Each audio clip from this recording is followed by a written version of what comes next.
Imagine this. A father, shaken, broken, barely able to stand, has just identified the body of his only son.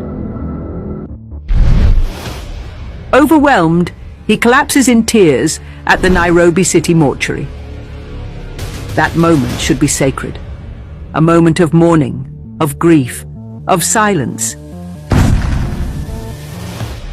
But for some, it's a moment of opportunity. While others weep, they calculate. While a father falls to the ground, they reach for what they can steal. No ounce of humanity, no trace of conscience, just pure evil.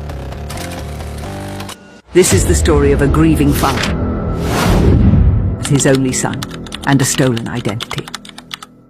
Only on Lifelens TV.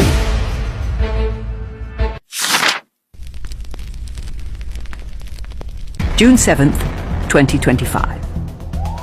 Officers from the Directorate of Criminal Investigations, DCI, travelled from Nairobi to Kakoth village in Kaspul Kabondo, Homa Bay County. Their mission: to arrest one man, Albert Ojwang. He was first taken to Mawengo Police Station, then transferred to Nairobi Central Police Station. Quietly following behind was Albert's father, Meshach Ojwang Opio, uncertain but determined. He arrived the next morning, June 8th.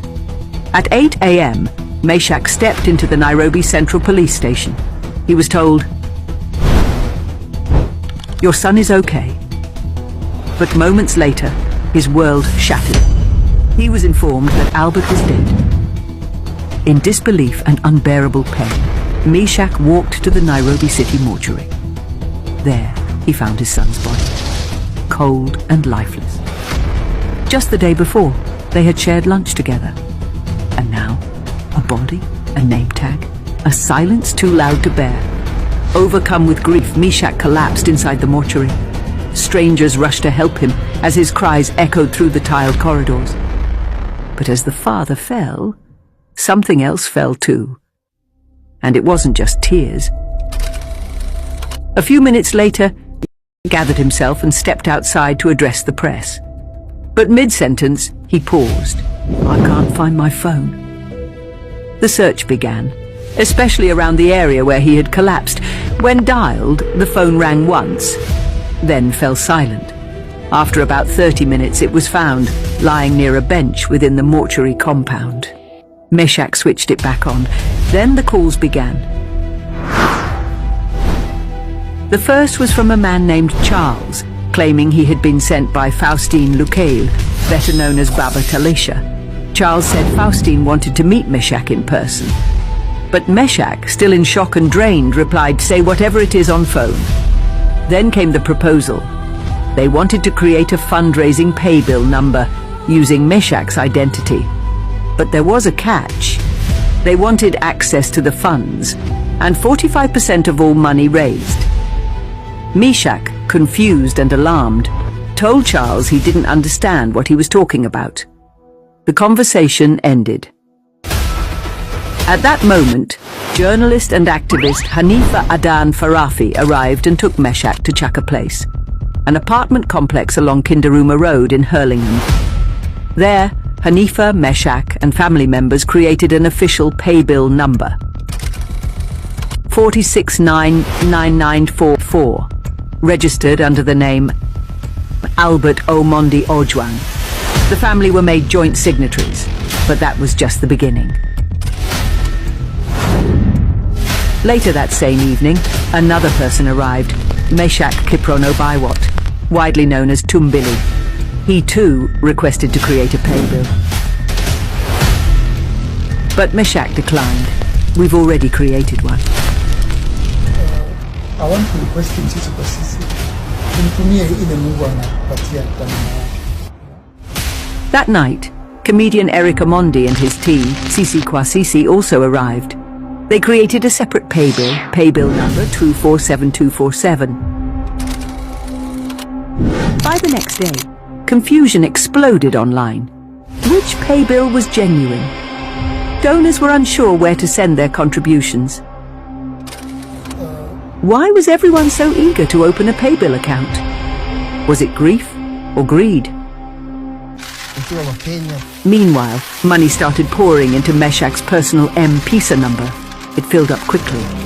The overflow spilled into Mshwari, then into KCB MPESA, all full.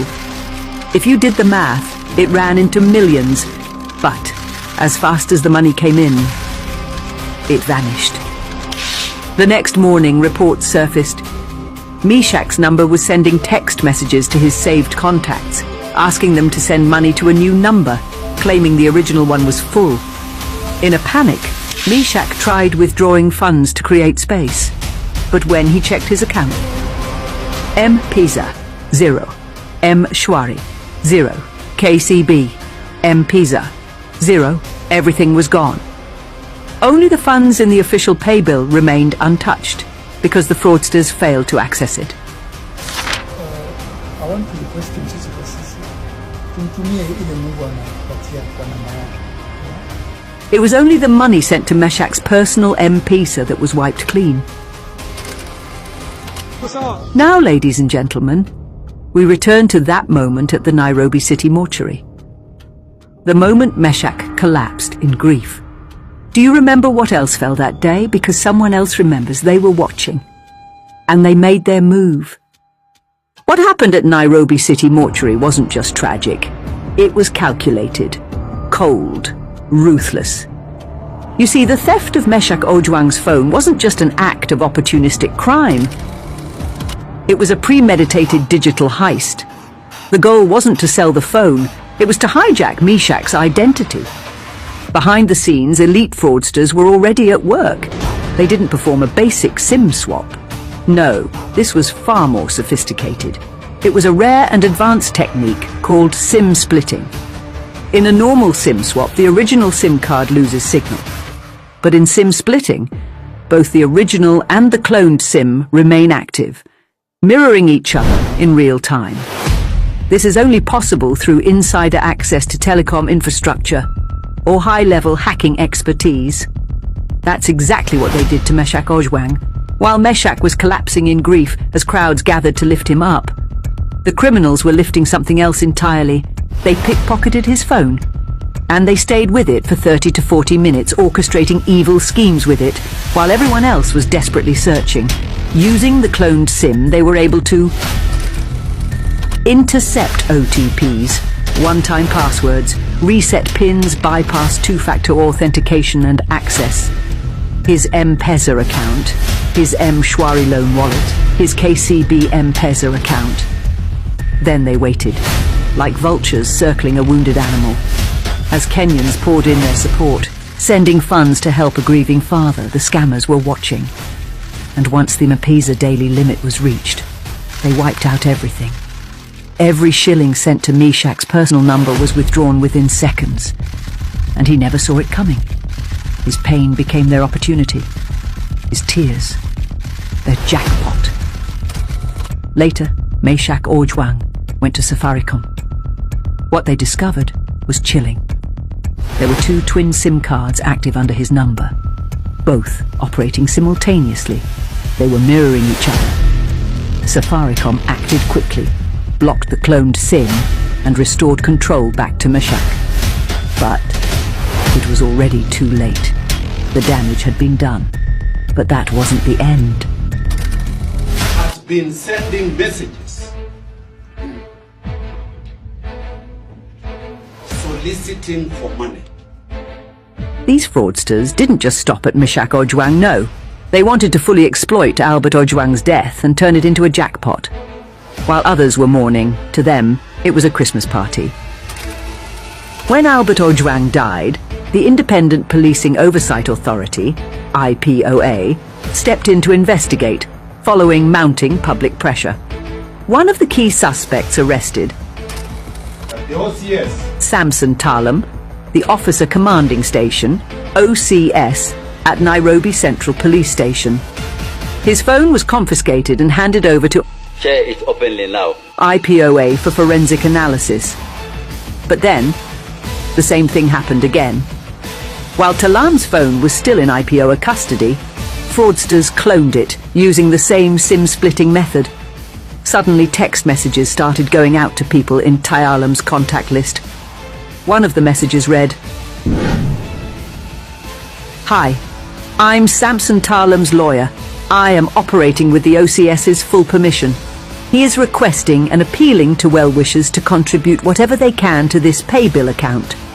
They even included a bank account number. But among the people who received the message was Yusuf Hussein Al-Haji, a senior police officer working directly on Talam's case.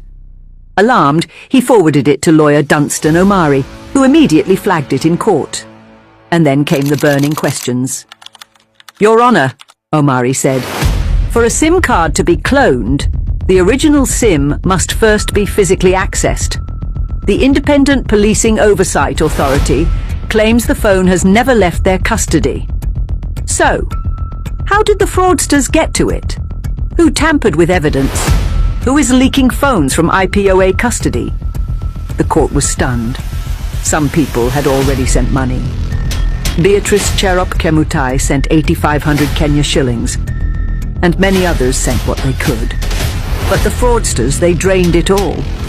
The matter was handed over to the DCI, and to this day, the investigation continues. If the fraud ring behind Talam's cloned line is ever exposed, it could very well link back to the same syndicate that targeted Meshack Ojwang. Has anyone ever approached you and said, "Please help me. I just need to put my SIM card in your phone and make a quick call"? Did you give them your phone? If you did, you may have unknowingly opened a digital trapdoor. While their SIM card is inside your phone, they're not just making a call. They could be copying sensitive data directly from your device into their SIM card. Yes, that's right. Reverse data transfer. They can extract your SIM card IMEI number, your SMS inbox and contact list, your frequently used USSD codes, your MPESA activity trail, your phone's unique digital footprint. And with that, they now have everything they need to clone your SIM, operate a parallel line, and infiltrate your digital life without ever stealing your phone. Never again. Here's what they can do in less than 30 seconds. Clone your SIM using advanced forensic tools, access your messages, call logs, and stored contacts. Copy your MPESA statements and loan data. Steal your OTPs and reset your passwords. Mirror your WhatsApp and Telegram chats. Track your financial behavior. Link your identity to fraudulent pay bill accounts. They don't care about your phone. They want your identity. And your identity, dear viewer, is far more valuable than any gadget. So next time someone says, "Let me just use your phone real quick," say no, politely but firmly. Because in this digital age, your data is your life. Protect it.